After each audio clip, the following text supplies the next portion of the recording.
Madame la présidente, monsieur le ministre, mes chers collègues, décidément, l'Élysée et Matignon savent pouvoir compter sur les idiots utiles en toutes circonstances.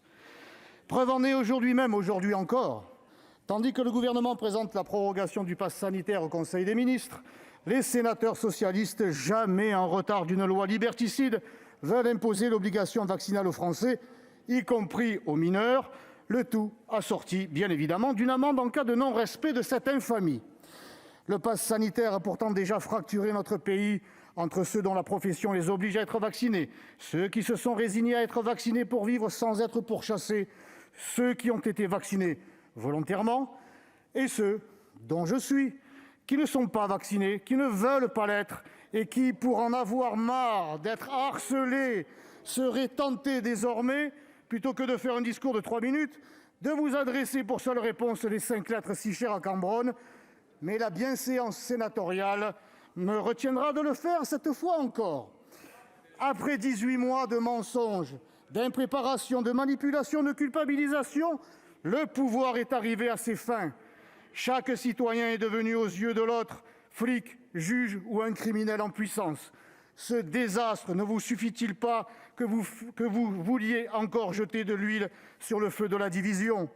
La loi scélérate dresse les Français les uns contre les autres, alors que sa raison d'être est la réalisation du bien commun et de l'unité nationale. À l'instar des pays autoritaires du Tadjikistan et du Turkménistan, qui sont les 2 seuls pays à avoir imposé le vaccin à tous les adultes, la France devient le Macronistan, où la liberté de conscience de ses habitants est écrasée par l'argument de sécurité sanitaire.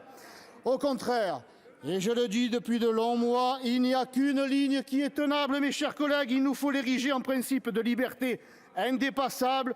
Le vaccin doit toujours rester volontaire et jamais obligatoire. Vous disposez assez de supports de propagande et de suppôts estampillés journalistes pour tenter de convaincre plutôt que de contraindre. Cet été, pour justifier le pass sanitaire, vous annonciez une charge virale 1000 fois supérieure du variant Delta. 1000 fois ! Rien de tout ça n'a été observé dans la réalité, alors que plus de la moitié des Français n'étaient pas encore vaccinés. Vous vous êtes trompés, ou plutôt vous avez délibérément voulu tromper, voulu faire peur une fois de plus. En définitive, le dispositif législatif que vous nous présentez est gravement attentatoire aux libertés fondamentales et à l'universalité des droits. Sur les plans philosophiques et conjoncturels, tout s'oppose à continuer cette fuite en avant autoritaire initiée par le pouvoir en place. C'est pourquoi, mes chers collègues, je fais appel à votre esprit critique pour voter en faveur des libertés et contre l'obligation vaccinale qui accélérerait, à n'en pas douter, le basculement de notre société dans un quotidien de surveillance et de contrôle généralisé.